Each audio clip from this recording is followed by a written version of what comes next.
Good evening and thanks for joining us for News 8 Now at 5. I'm Amy DuPont. And I'm Ken Kozarowski. Voters head to the polls in less than 24 hours for the August primary. News 8 Now's Emily Haugen spoke with two groups political analysts say will determine which candidates move on to the general election.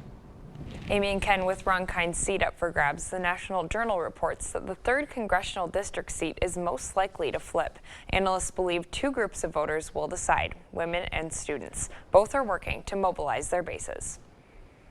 Your vote is your voice. To make the democracy work, people need to be engaged and they need to get out to the polls. But many groups don't exercise that right. I think young people should vote just on the basis that they can actually kind of control who represents them. Political analyst Joe Heim says this year's 3rd congressional district election rests largely on the shoulders of two voter blocs, students and women. Recently at UW-La Crosse, Grant Matthew has noticed voter turnout is low. In the most recent election in April, I would say maybe only 100 or 200 people on the whole campus voted, and I think that's concerning. Everyone's vote makes a difference.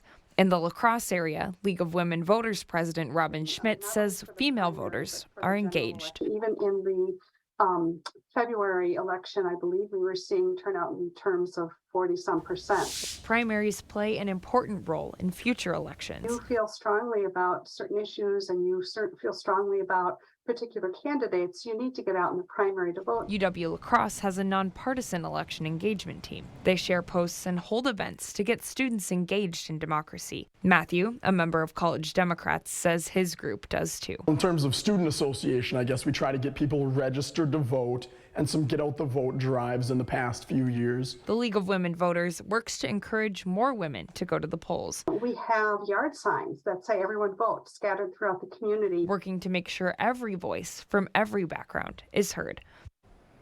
I also contacted the UW-La Crosse College Republicans for comment, but I was unable to get a response. Amy and Ken. All right, Emily Haugen, thanks very much. It's also important to cast an informed vote. So we will post a link to Vote 411. That's also a nonpartisan site where you can learn more about the candidates.